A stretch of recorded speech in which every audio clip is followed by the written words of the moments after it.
Sejam muito bem-vindos. É com muita alegria que estamos iniciando mais um programa Palestra na Fraternal.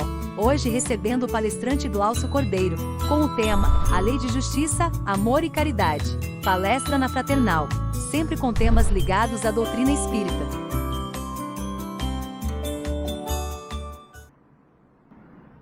Olá, muito boa noite a todos.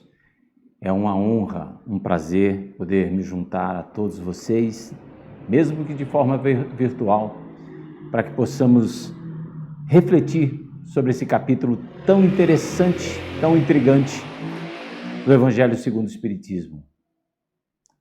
A lei de justiça, amor e caridade. Inteligentemente, como sempre, de uma forma luminar, o nosso querido Kardec junta a lei que vem de Deus, primeiramente, com a parte do amor e da caridade, para que fique bem claro para todos nós que nós temos que tirar aquele ranço antigo de que a lei de justiça significa única e exclusivamente punir, castigar, magoar, dar o troco para todos nós. Porque isso é muito de nós, seres humanos, mas não de Deus, nosso Pai. Esse aspecto da lei é alguma coisa de muito interessante. Nós podemos dizer que somos regidos por 3 ou 4 leis. Vamos resumir que sejam 3. A lei de Deus, que está escrita na natureza, em todas as coisas, e de alguma forma faz parte de nós, se encontra dentro do nosso coração, do âmago dos nossos espíritos. A lei de nós, os homens, que nos reunimos em diversas assembleias, em conclaves, em encontros, e vamos ajustando de acordo com os usos e costumes de cada povo, de acordo às vezes com a própria geografia de onde nós nos encontramos, de acordo com tradições, e resolvemos colocar no papel.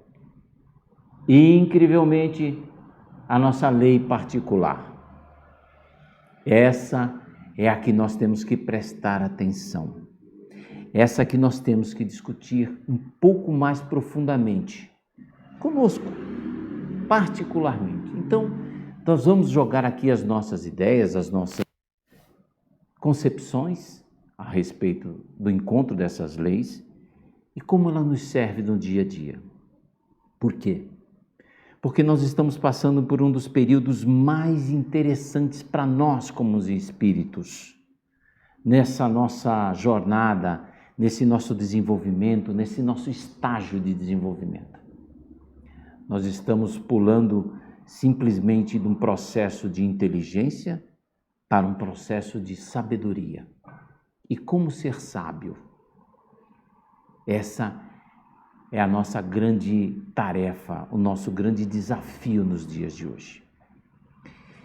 Existe uma passagem no livro dos Mortos do Egito que ensina como o morto deve se comportar na hora que ele atravessar o portal da vida menor, que é a vida dos encarnados, da vida de nós, do mundo material, para quando nós vamos para o mundo espiritual. Passa-se por diversas armadilhas, diversos desafios, diversas, vamos dizer assim, charadas, e que nós temos que responder adequadamente em cada um desses momentos. E no momento final do nosso encontro na balança da justiça, nós vamos colocar o nosso coração numa das bandejas daquela antiga balança. Então, talvez de muitos de vocês, mas talvez mais da minha época, ainda encontramos em algumas feiras. Hoje é tudo digital, né? Por pilha e tudo mais, põe lá, peça, tudo mais. Mas naquele tempo sempre se colocava um prato, o produto que você comprava, né? E aqui os pesos, né? Já auferidos, vendidos separadamente com suas gramaturas e tudo mais. Mas o que ia do outro lado da balança, no mundo do julgamento, para saber se nós poderíamos partir para o paraíso proamente, ou se nós teríamos que voltar para a terra para cumprir aquilo que nos faltou. Então, os sacerdotes diziam que o morto tinha que levar consigo, né, uma parte do livro, as instruções de como se comportar, de como falar com o coração na hora que ele fosse ser pesado. Então, colocava-se o coração no prato e do outro lado era colocada uma pluma, que era de Maat, que era a deusa do equilíbrio, da justiça. E se o nosso coração pesasse mais do que aquela pluma, nós teríamos que voltar. O coração seria devorado por um monstro e nós teríamos que voltar e viver uma outra vida. Se ele passasse, se a pluma pesasse mais do que o nosso coração, nós passávamos para o lado de lá. Rigoroso o processo, não? Muito rigoroso, mas extremamente inteligente. Porque naquele tempo, olha que coisa interessante, os nossos amigos do Egito, se não nós mesmos, que já temos tanto magnetismo, né, tanta ligação com aquela história, com aquele passado, nós vivíamos o máximo possível para morrer bem. Aqui a gente vive para tentar continuar vivendo o máximo possível para ficar por aqui e gozar tudo por aqui. Nós não queremos ir para o céu, nós queremos que o céu venha até nós. Então, nós vivíamos, as pessoas, os egípcios viviam uma vida procurando na retidão máxima possível para que não pesasse no coração as nossas decisões, os nossos procedimentos. E para que isso não acontecesse, nós sempre estávamos consultando as instruções dos sacerdotes, o que dizia quais seriam os procedimentos. Mas isso ficava muito estratificado, às vezes, numa camada mais nobre da sociedade. Poucos de nós tínhamos acesso à integridade dos ensinamentos, de como funcionava, qual era o processo da vida, como se falava com os deuses, como se prestava, né, uma boa homenagem. Tudo isso fazia parte das instruções da maneira que nós deveríamos proceder. E nós deveríamos tentar seguir isso o máximo possível. Então, de certa maneira, existia uma lei, um proceder. Juntamente com isso, existia a lei que fazia a gestão da sociedade, do comércio, de como nós devemos proceder em sociedades uns com os outros. Então, nós tínhamos a lei de relacionamento com os deuses e a lei de relacionamento com os homens. As primeiras leis de relacionamento com os homens vieram quando nós tínhamos a nossa própria lei de justificar as nossas atitudes. Então, naquele tempo, qualquer prejuízo que fosse causado a nós, então alguém ia lá e roubava, por exemplo, o nosso cabrito, o nosso carneiro, o nosso jumento, o nosso camelo, o nosso animal, que valia muito dinheiro, porque era um animal que, de certa maneira, nos prestava o trabalho, nos prestava o auxílio e também nos dava o alimento e a possibilidade do comércio. Então, se alguém furtasse esse nosso carneiro, esse nosso cabrito ou esse nosso animal, nós nos encontrávamos no direito de fazer com aquela pessoa que nós encontramos que fizesse aquele mal tudo o que nos competisse. Então, se nós quiséssemos escravizá-lo, se nós quiséssemos trucidar toda a sua família, era da lei. E era admitido dentro de uma sociedade já desenvolvida, de uma civilização teoricamente desenvolvida. Partindo daí, achava-se que era muito pesado. E começou a se estabelecer as leis dos homens de compensação. Então, essa lei dizia mais ou menos o seguinte: se alguém te roubasse um cabrito, você tinha direito a roubar 2 ou tirar 2 dele, se ele tivesse. Senão, você poderia escravizá-lo, escravizar a família dele, até que aquele bem fosse pago.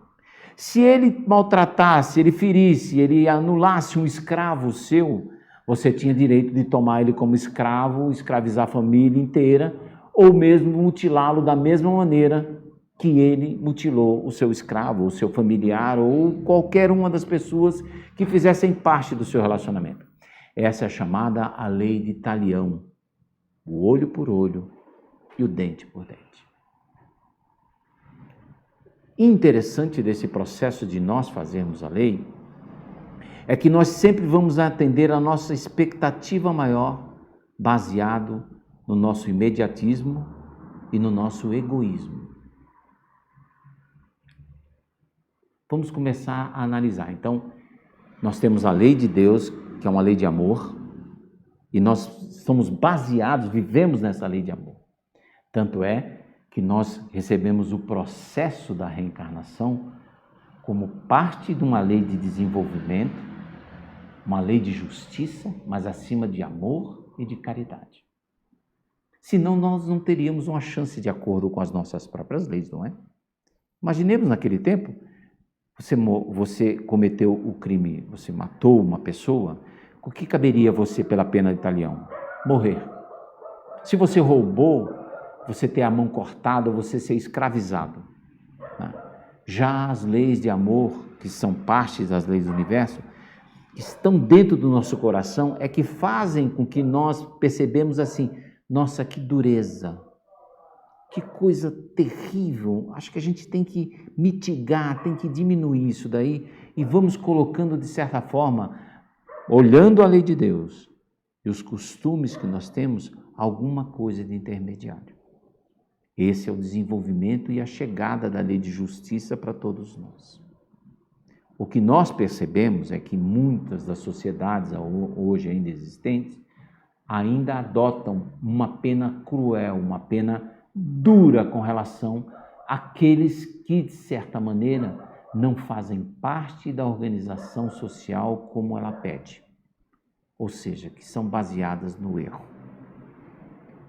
Aí nós entendemos o seguinte, está certo isso?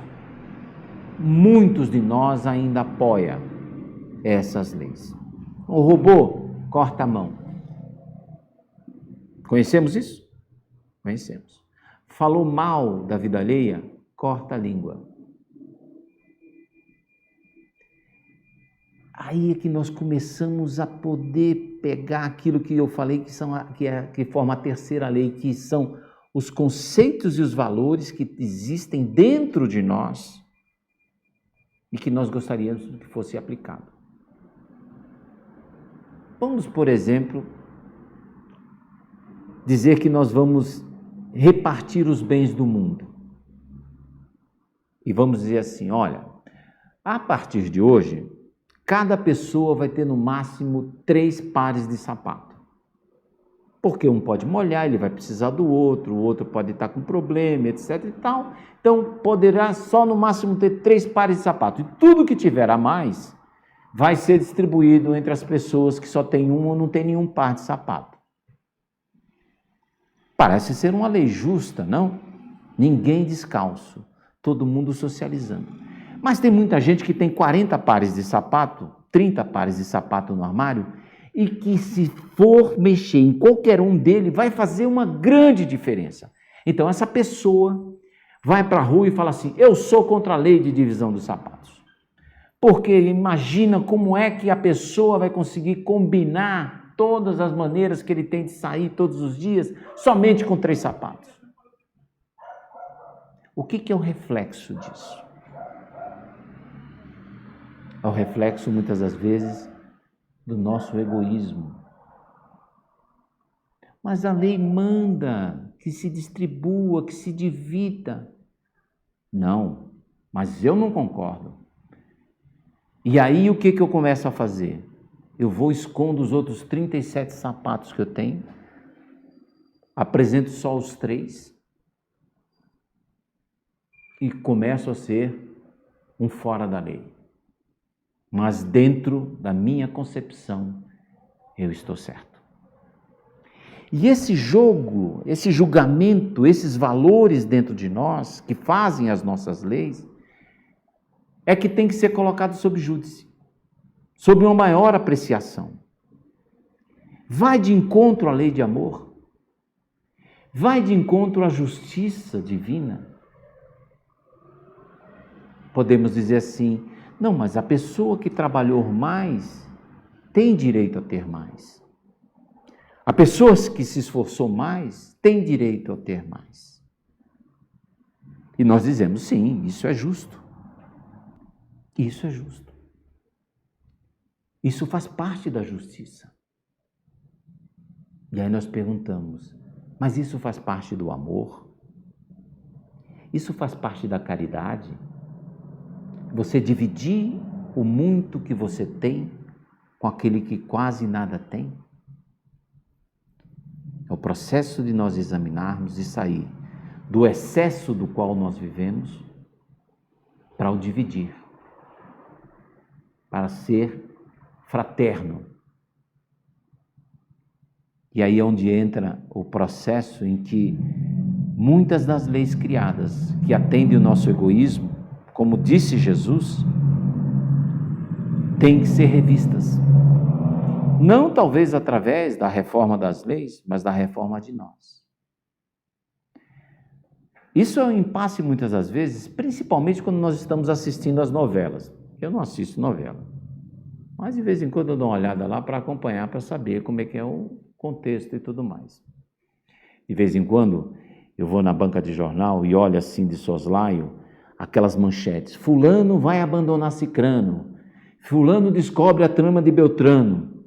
E aí eu chego em casa como não quero nada, a esposa está assistindo, eu falo, olha, eu acho que esse cara vai largar fulano, vai largar Beltrano. Ou vai entregar, eles vão descobrir isso daí. Ah, você acha? Mas está muito bem. Você vai ver. Aí acontece. Nossa, não é que aconteceu mesmo? Depois elas descobriram que eu ia na banca de jornal e via esse tipo de coisa.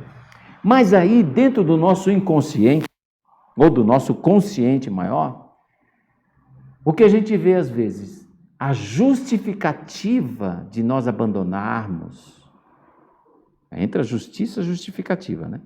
De nós abandonarmos muitas das vezes as nossas tarefas, os nossos afazeres, as nossas missões, as nossas obrigações, os nossos resgates, porque somos justificados, porque ela não me ama mais, ele não me ama mais, ele é muito mal com ela é muito mal com ele. E começamos a torcer muitas das vezes para aquele casal realmente que não dá certo, que não está conjugando, para separar, porque o mocinho gosta da mocinha, a mocinha gosta do mocinho. Eles combinam mais. Então está justificada muitas das vezes que sim, nesse caso está certo, é justo. Faz parte, está na lei. Se você não se dá bem, você se separa. Não é? Aí nós recorremos àquela passagem de Jesus em que ele é arguído sobre o divórcio. Moisés colocou que quando o homem não se dá bem com a mulher, é justo que ele se separe. O que o senhor acha disso? Trocando em miúdos. E Jesus diz, Moisés fez essa lei por causa da dureza do vosso coração, dos vossos corações. Porque muitas das vezes, meus amigos, nós estamos em frente de um grande problema. Um problema que é amparado muitas das vezes pela justiça dos homens. Propriedade, divisão de bens de família, separações, sociedades, uma série de tramas que fazem parte da nossa vida, que nós dizemos, mas a lei me garante isso. E que se nós colocarmos a mão na cabeça, nós vamos perguntar para o nosso coração, antes que ele vá para o prato da balança, eu preciso disso? É justo que eu faça isso? Qual vai ser o benefício que eu vou trazer para mim se eu lutar por esse meu direito? Claro que existem muitas coisas que são justas. A exploração, a má remuneração, a contagem errada, as coisas que se fazem muitas das vezes na sociedade, que se usa a lei muitas das vezes para justificar, né? Claro que isso tem que ser combatido. Claro que é isso que faz com que haja o progresso e sejam discutidas as leis que se tornam retrógradas. Mas, muitas das vezes, nós recorremos a determinados processos de lei que vão de acordo com a letra, mas não de acordo com o coração. E onde está escrito essa lei? Dentro da consciência de cada um de nós. Por aquilo que nós aprendemos, por aquilo que nós julgamos e entendemos como certo, porque nos passa a lição do Espiritismo. Os bens materiais são de usufruto temporário para cada um de nós. A propriedade real só existe aquela que nós conquistamos espiritualmente. Quer seja a alegria, a sabedoria, a fraternidade, o amor. Essas são as reais conquistas. Essa é a única bagagem que nós vamos levar daqui para outro lugar. Então, a lei de Deus dá-nos a possibilidade de explorarmos os recursos que nós temos em nosso derredor para que possamos ampliar as possibilidades, o progresso, fazer chegar o benefício a todos que fazem parte do mundo. Existem muitas diferenças ainda no mundo. Uma das coisas que nós precisamos colocar como uma lei é da divisão dos bens que existem na Terra. Olha só uma coisa. Hoje a Terra produz mais do que o suficiente para seus 7 bilhões de habitantes. Cerca de 30% do que nós produzimos para a nossa alimentação hoje, nós não conseguimos nem tirar do campo, por ineficiência tecnológica da nossa parte, por transporte, por erro, por armazenamento, por estocagem indevida. Outros 30% são desperdiçados dentro dos nossos lares, das nossas comunidades. Nós deixamos estragar.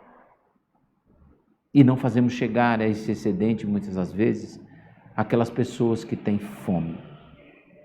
E hoje, meus amigos, existem muito mais de nós morrendo pelo excesso de peso do que pela falta do alimento.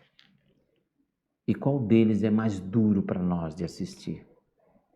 A falta de alimento, sem dúvida nenhuma. O mínimo de subsistência a muitos dos nossos irmãos. Onde está essa lei de distribuição? Se não dentro de nós, da nossa consciência, do nosso coração. Essas coisas que nós temos que trazer para as nossas vidas. Essa é a verdadeira lei de Deus, a lei de justiça, que significa também da compensação e não da punição, da distribuição, da caridade, da fraternidade, do compartilhamento de tudo aquilo que nós temos sob nosso controle, sob nossa administração, sob nossas vidas. Onde nós observamos isso, às vezes, que nós precisamos trazer isso para a nossa vida material, né? Para a nossa vida imediata, nossa vida em família. Eu posso usar a sua blusa para sair hoje à noite? Não. Eu uso sempre essa blusa, mas faz 6 meses que está na gaveta, você nem tira de lá, e eu precisava ir para um lugar. Não, a blusa é minha, eu não vou emprestar para você. Você poderia me emprestar seu tênis para eu sair hoje à noite, porque o meu rasgou? Não, você não soube cuidar, eu não vou dar. Esses pequenos detalhes sinalizam quem nós somos. O que existe dentro de nós. O que está escondido por trás de todo esse nosso verniz educacional. O que está escondido pelas nossas proezas, as nossas maneiras de muitas das vezes disfarçar o que tem dentro do nosso coração. Então, se nós hoje fôssemos colocar nosso coração naquela balança antiga para poder saber se nós atravessamos para o lado de lá, será que nós passaríamos? Será que a pluma pesaria mais do que o nosso próprio coração? Essa coisa de fazer esse tipo de comparação é para mostrar, não para nos acusar, não para nos condenar, mas para nos mostrar muitas das vezes como nós ainda temos que trabalhar em nós para chegarmos na condição de anjo, na condição de espírito de luz, de bondade. Vocês sabem que dentro do movimento espírita existem os bandeirantes do espiritismo. Dentre eles existe uma figura da qual nós recorremos constantemente em nossas preces, nossos pedidos, principalmente quando nós estamos acometidos de algum mal. É o Dr. Bezerra de Menezes. O Dr. Bezerra de Menezes, ele se formou em medicina, montou seu consultório atrás de uma farmácia e muitas das vezes ele tirava o dinheiro do bolso para comprar o remédio para as pessoas que iam no seu consultório, porque não tinham condições de comprar. Quando ele desencarnou, ele sofreu um AVC na época. Eles falam que era uma congestão cerebral, né? Não sei qual a diferença de um ou de outro. Mas ele ficou paralisado em cima de uma cama. E todos os dias, todos aqueles pobres que o visitavam, porque era uma fila de pobre que ia na sua casa porque ele já não saía, iam visitá-lo, abraçavam. E nesse movimento de abraçar, deixavam embaixo do seu travesseiro uma nota, uma moeda, para que ele pudesse socorrer as necessidades de sua família, que muitas vezes não tinha o que sequer comer. Naquela época a gente não tinha previdência, não tinha aposentadoria, não tinha seguro-saúde. E só espíritos de escola, só espíritos que tinham realmente um coração luminoso, como o nosso amigo, seria capaz de abraçar uma missão dessa, de apesar de ter todos os recursos e de amealhar todas as moedas possíveis para garantir e salvaguardar sua própria família, de sofrer a pobreza voluntária em benefício do próximo. Quanto nós estamos ainda longe desse gesto? Talvez muito. Mas talvez estejamos muito próximo daqueles que convivem conosco, para que ao invés de nós aplicarmos a justiça, nós apliquemos a compaixão, nós apliquemos a misericórdia, nós apliquemos a caridade, porque é isso que Deus quer. E quem disse isso foi Jesus, quando ele disse: sacrifícios não é isso que eu quero, misericórdia.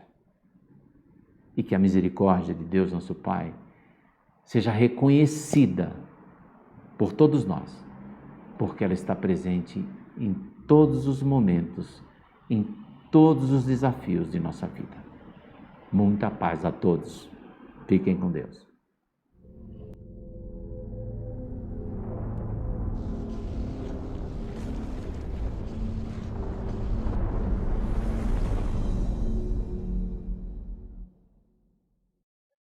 Acabamos de apresentar mais um programa Palestra na Fraternal. Sempre uma palestra diferente com temas ligados à doutrina espírita. Assista pelo YouTube, pela TV Fraternal e também no Facebook.